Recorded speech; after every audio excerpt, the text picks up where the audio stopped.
Fala, minha gente, aqui é o Everton e está entrando no ar mais um Dica Terapêutica de quarta-feira, 25 de agosto. Gente, eu resolvi trazer um tema que é o tema da ansiedade. Vamos falar sobre ansiedade. Por que eu vou falar sobre isso? Porque, como eu falei para vocês já algumas vezes, eu atuo como psicoterapeuta transdisciplinar, unindo psicanálise com algumas outras ferramentas, tipo a perspectiva sistêmica, terapia sistêmica e até com algumas ferramentas holísticas. E o tema da ansiedade é um tema que aparece muito no consultório, né, de todos os terapeutas, psicoterapeutas, terapeutas holísticos. Parece tanto, de tal maneira que a gente percebe que isso é endêmico, isso está em todos os lugares. A ansiedade é um sentimento até normal do organismo, né, na junção ali do psicológico com o biológico, quando a gente está lidando com excesso de preocupação, expectativas, medos, novidades, qualquer coisa aí que tira um pouco a gente da nossa rotina, por assim dizer, pode provocar uma certa ansiedade. Eu sei que é ridículo, mas eu fiquei ansioso com o meu time da Libertadores que foi, né, eliminado, que pena, mas tudo bem, faz parte. Fiquei ansioso, fui no banheiro algumas vezes ali, né, um pouquinho antes do jogo, durante o jogo, porque estava nervoso, estava ansioso, né, nervosismo, preocupação e medo provocam ansiedade na gente. Mas como eu falei, isso é um tema tão presente na vida das pessoas, tão presente nas clínicas, tão presente nos consultórios, porque na realidade há uma tremenda relação entre a nossa sociedade capitalista e uma série de questões de saúde mental que nós vivemos. Na realidade, fiz o mestrado na Medicina Social da UERJ, né, na área de Ciências Humanas e Saúde, e você vê ali a relação entre uma sociedade, uma cultura e certas doenças. Ou seja, há uma construção social das doenças, né? Então, a sociedade capitalista, né, ela traz ali, né, por todos os dilemas dessa sociedade, ela traz uma série de questões de saúde mental para nós, incluindo aí a ansiedade. A ansiedade, quando ela é crônica, quando ela é excessiva, quando ela incomoda a gente no dia a dia, quando ela se transforma em obsessão, ela se torna um transtorno de ansiedade que tem um conjunto de sintomas, né? Mas não dá para a gente não estabelecer a relação entre essa ansiedade endêmica, né, e a sociedade capitalista e o capitalismo, né? A gente está vivendo uma pandemia, né, de coronavírus, mas a gente tem uma pandemia de ansiedade. Só não tem uma pandemia de ansiedade porque essa globalização capitalista, apesar do mundo estar globalizado, nem em todos os lugares do mundo você tem a mesma demanda, a mesma velocidade, a mesma urgência que, né, as sociedades capitalistas mais estruturadas trazem ao indivíduo, né? Enfim, isso tem a ver no capitalismo com a questão do excesso de expectativas que a gente fica, né? A questão do controle do nosso tempo, a questão do artificialismo. A gente não tem cada vez menos contato com a natureza. O sujeito trabalha ali de segunda a sexta, às vezes de segunda a sábado, às vezes até mais, né? Muitas vezes até mais, né? Em condições precárias de trabalho, e a gente acha que isso é ok. Isso não é ok. O ser humano é um ser biológico. Então a gente precisa muito, né, do contato com a natureza de modo geral para a gente estar, né, tentando, né, configurar, estabelecer e manter o nosso equilíbrio. Então a gente já tem essa questão aí, né? A sociedade capitalista, ela provoca uma série de questões em termos de saúde mental, e a ansiedade, o transtorno de ansiedade, melhor falando, quando se torna doença, né, se torna patológico, né, é inerente ao capitalismo. As sociedades, quanto mais capital, quanto mais capitalizado, quanto mais aquela coisa de trabalhar não sei quantas horas, né, de viver uma vida que a gente não faz contato com a natureza, né, de criar uma série de expectativas, não, porque aos 30 eu tenho que estar assim, aos 40 eu tenho que estar assado, assim, sabe? Às vezes aquelas métricas, né, que a gente vai estabelecendo para a gente, ou que a sociedade vai colocando para a gente, né, empurra o indivíduo para essa neurose contemporânea, por assim dizer. Além, claro que, né, terapia é sempre fundamental. Eu sei que eu sou suspeito para falar, eu sou terapeuta, mas a verdade é essa, sabe? Terapia é fundamental. Terapia é um aspecto fundamental do autocuidado. As pessoas às vezes naturalizam a questão de ter um corpo saudável, de malhar, de fazer academia, e terapia é mais importante do que academia. Claro que malhar, atividades físicas é muito bom, muito importante, mas você é capaz de malhar sozinho, mas a gente não é capaz de fazer a nossa autoterapia. A gente sempre precisa ali do apoio do outro, né? Por que a gente precisa do apoio do outro, Everton? Eu sou capaz de malhar, eu sou capaz de ter uma bela rotina que eu mesmo criei para mim e está muito bem com o meu corpo físico, né? E por que no emocional, no psicológico não é a mesma coisa? Porque o sujeito psicológico é aquele que se desconhece. O ser humano ele tem uma coisa chamada inconsciente. E a gente tem uma série de ambiguidades. Quanto mais inconsciente é o indivíduo, quanto menos trabalhado é o indivíduo, mais escravo, mais à mercê das nossas ambiguidades nós somos.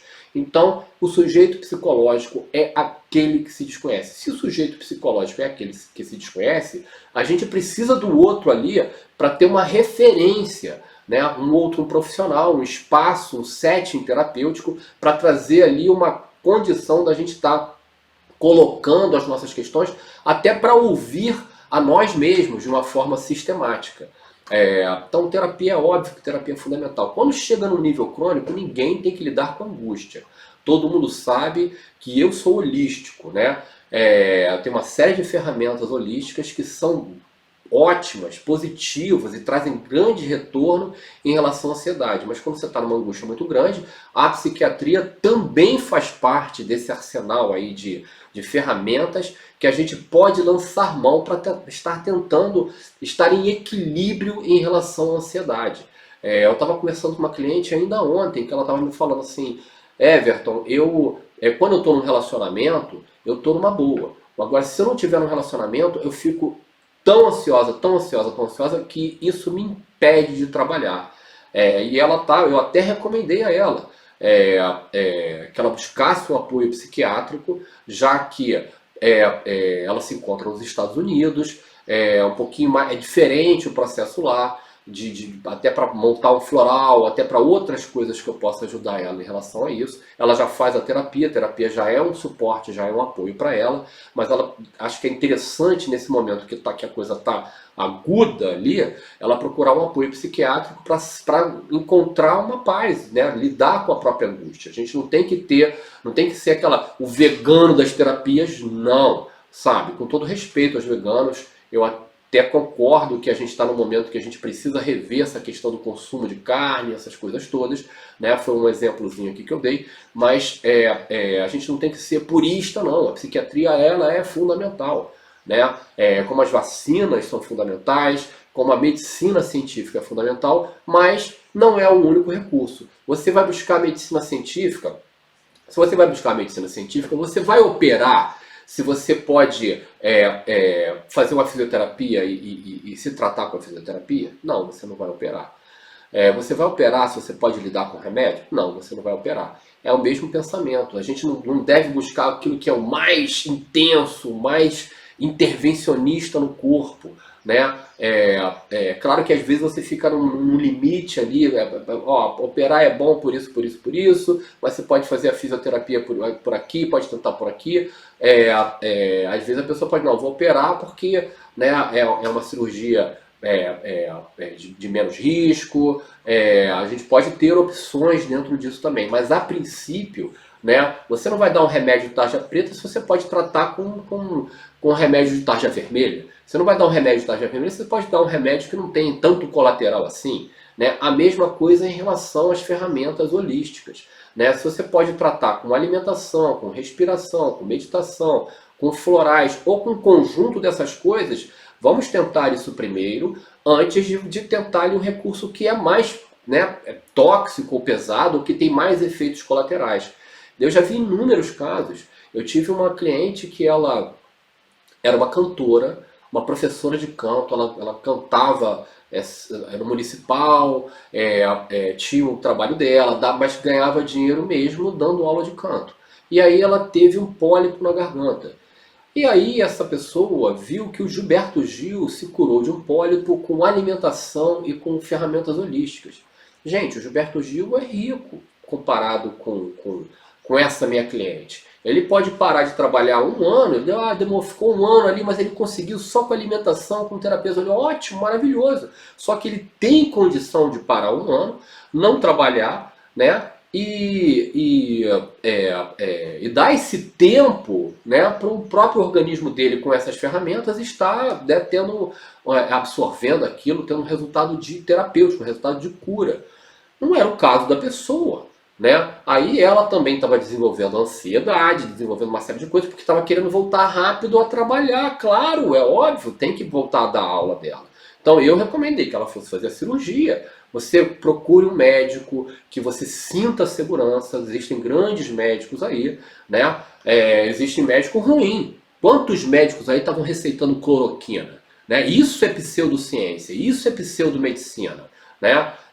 Todas as pesquisas já mostrando que a cloroquina não era eficaz, nada mal com a cloroquina não, né? Só cloroquina, novalgina, ibuprofeno, nada disso aí dá jeito no Covid. Aí tem um médico lá receitando cloroquina para Covid, pelo amor de Deus, né?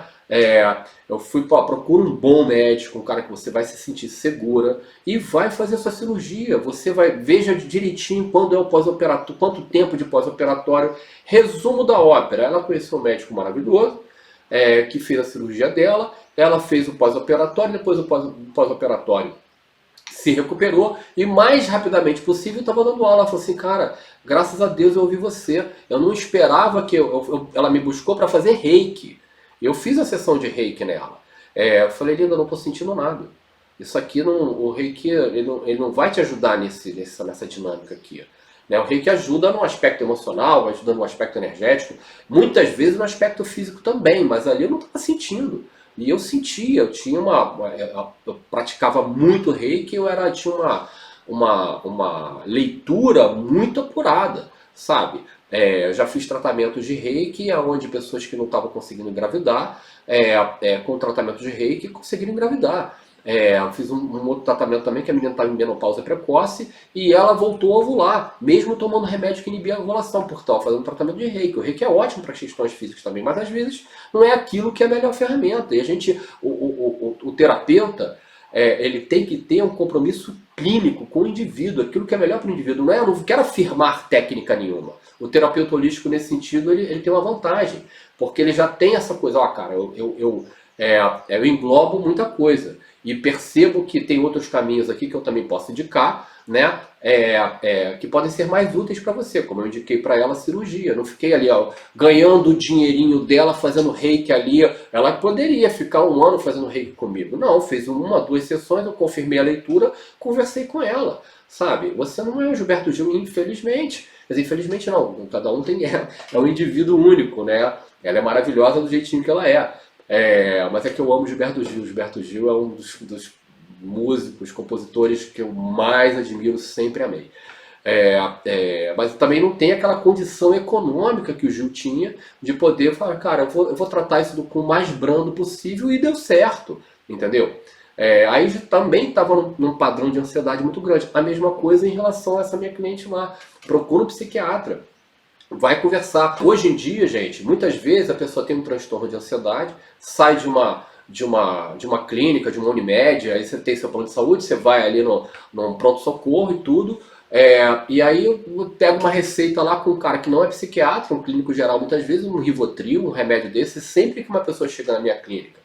né, no meu consultório, com uma questão e que já está fazendo uso de medicação, eu recomendo um psiquiatra. Sabe, vai porque o psiquiatra é o profissional adequado para lidar com esse ajuste fino dessa medicação. E até um desmame. Não é para te ficar tirando remédio psiquiátrico assim, não. Muita gente se dá mal, passa muito mal. Então a gente tem que buscar os recursos que estão disponíveis para todas as questões que se apresentam aí, né? E a perspectiva holística ela é abrangente. Existem muitas ferramentas holísticas que podem ajudar na ansiedade, naquela ansiedade mais branda e também no transtorno de ansiedade. Por exemplo, a meditação. A meditação é uma técnica maravilhosa para uma série de questões, né? E é ótima para ansiedade, assim como a yoga. Eu sou da época que falava yoga, hoje se fala yoga, mas sou da época que se falava yoga. Também florais, também homeopatia, várias outras ferramentas, alimentação, contato com a natureza, atividades físicas, tudo isso, ainda mais se você colocar aí algumas coisas, podem ajudar muito o indivíduo a lidar melhor com a sua ansiedade ou até com o seu transtorno de ansiedade. Quando está no nível de transtorno, com comportamentos obsessivos e tudo, aí vale a pena conversar com o psiquiatrazinho sim. O psiquiatra que eu trabalho, por exemplo, ele receitou para uma cliente um remédio homeopático, né? Isso até me surpreendeu. Eu não sabia que ele tinha essa abrangência. Mas é um clínico. Quando é um clínico, ele não tem compromisso com a ferramenta dele. Ele tem um compromisso com, né, aplacar a angústia daquele indivíduo que chega ali e que pede ajuda para ele. Né? Isso é um terapeuta de verdade, isso é um profissional de saúde de verdade. Tá? E assim, eu comecei a trabalhar com a perspectiva sistêmica tem mais ou menos uns 6 anos. A perspectiva sistêmica invadiu a minha clínica, eu estava num momento muito psicanalítico, eu amo a psicanálise me tornou um psicoterapeuta, eu mantenho ali aquela estrutura psicanalítica de estar estudando constantemente, terapia, supervisão, tudo isso é fundamental. Mas quando eu comecei a trabalhar com a perspectiva sistêmica, eu comecei a ter uma visão um pouquinho diferente de vários processos, né? Inclusive sobre ansiedade. Então, na perspectiva sistêmica, eu vi que tem duas situações que estão mais conectadas a esse tema da ansiedade. A primeira situação é quando o indivíduo não sabe o seu lugar. E a segunda situação sistêmica é identificação, quando o indivíduo tem uma identificação. O que é uma coisa e o que é outra? É o seguinte, ó, a gente tem, o nosso sistema ele é uma estrutura, ele tem uma estrutura sistêmica. Essa estrutura sistêmica, ela se desenvolve assim. Eu estou aqui, eu sou filho dos meus pais, óbvio. Então, imagina um prédio, o meu andar é um andar, eu já estou no segundo andar desse prédio porque eu já tenho filho. Né? Então, meu filho está no primeiro andar. Nesse andar não está só meu filho, meus abortos, se a pessoa cometeu algum aborto, aquele serzinho está ali também. Não só o aborto, né? Os primos, filhos de outros casamentos, estão naquele andar ali que seria o primeiro andar do meu edifício sistêmico. No meu segundo andar estou eu, a minha mulher, a minha irmã, minhas primas, né, os filhos dos meus tios. Aí no terceiro andar quem está? Meus pais, meus tios. No quarto andar quem está? Meus avós. No quinto andar os bisavós e assim, né, assim se estrutura esse prédio, por assim dizer. Né? Eu tive um filho. Meu filho é o meu primeiro e único filho. Mas eu tive um aborto. Então, assim, eu tive um aborto consciente, né, que eu saiba. Então, nessa estrutura sistêmica, o meu filho não é o meu primeiro filho. Meu primeiro filho veio antes, foi esse aborto. Então, qual é o lugar dele? Ele é o número 2 do Everton. Ele é o número 2 do Everton. Quando a pessoa, muitas vezes, o indivíduo não tem noção do lugar dele nessa estrutura sistêmica. E essa falta de noção, de entendimento, faz com que os indivíduos desenvolvam uma série de questões de saúde mental, entre elas a ansiedade. Que é como se o indivíduo carregasse uma sensação de não pertencimento muito forte. A sensação de não pertencimento na perspectiva sistêmica também vai estar ligada às exclusões do sistema. Isso tem tudo a ver com as exclusões do sistema. Um aborto é uma exclusão do sistema, né? E às vezes você nem sabe que você teve um aborto. Porque você pode ter tido um relacionamento, a pessoa fugaz, uma coisa fugaz, a pessoa tomou a pílula do dia seguinte, uma coisa assim, se engendrou vida, a pílula do dia seguinte atua de forma abortiva. Veja bem, gente, a questão do aborto não é uma questão moral. É que toda vida tem um lugar nessa estrutura sistêmica. Eu sou a favor... Ninguém é a favor do aborto, né? Acha legal abortar? Não. Não, é horrível. Eu passei por essa experiência e é uma experiência horrível. Me marcou muito.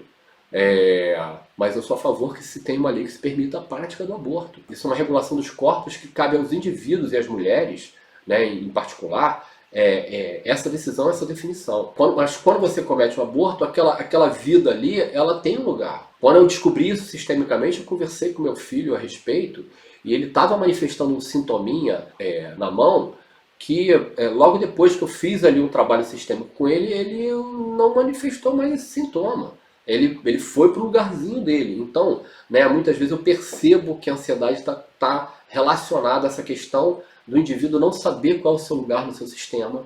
Né? Isso provoca uma série de questões em termos de saúde mental. A ansiedade é uma delas, o transtorno de ansiedade é uma delas. Tá? Que é agravada pelo quê? Pelo sistema social que a gente vive, pelo capitalismo, que chega expectativa, tempo, aquelas coisas malucas, o artificialismo que não coloca a gente em contato com a natureza exponencia isso ainda mais, né?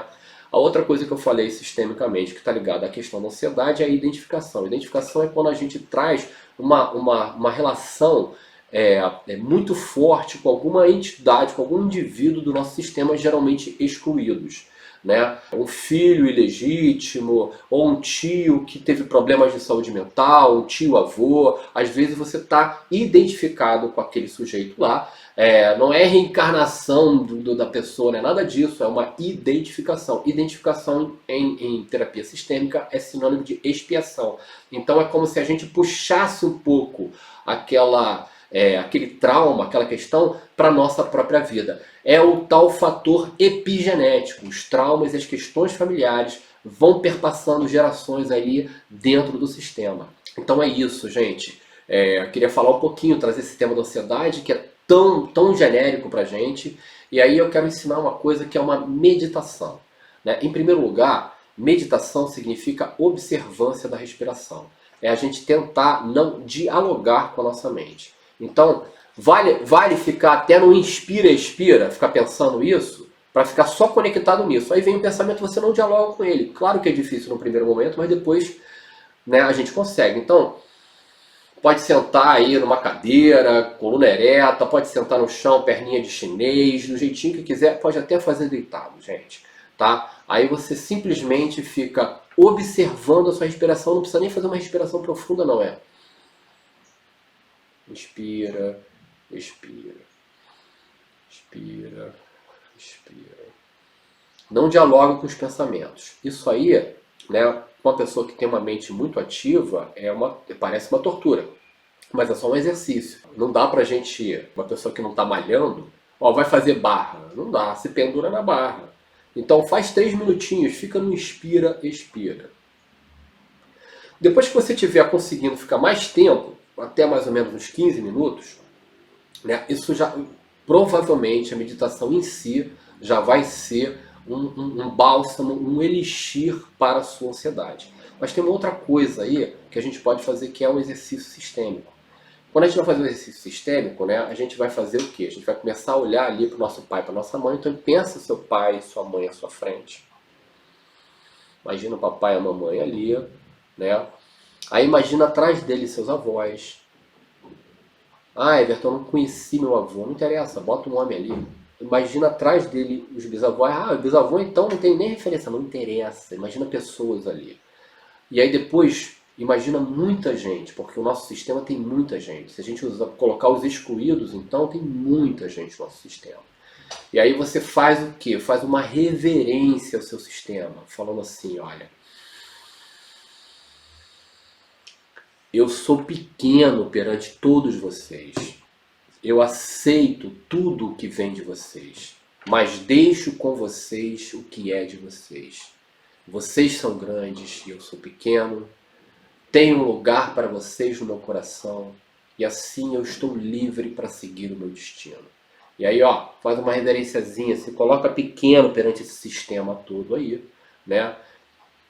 Se coloca pequeno, respira fundo, fica o tempo que você conseguir, o tempo que você quiser. E exercita isso um pouco. Esse também é um exercício de fortalecimento subjetivo, também pode contribuir com a sua ansiedade, com uma série de outras ferramentas holísticas também pode contribuir. Minha gente, esse é o tema da nossa semana, a dica terapêutica da semana sobre ansiedade, né? Vou estar sempre trazendo esses temas aqui para a gente conversar, para a gente dialogar, né? Espero aí a resposta de vocês, o que vocês têm a me dizer sobre esse tema e cada vez mais firme aqui no nosso trabalho, nos nossos encontros, segunda, quarta e sexta, segunda com o Conselho do Tarô, quarta-feira com a dica terapêutica e sexta-feira com o Astral da Semana. Muito obrigado pela força. Não esquece de curtir a gente e acionar o sininho para continuar vendo nossos vídeos, tá bom? Um grande beijo, semana que vem tem mais. Obrigado.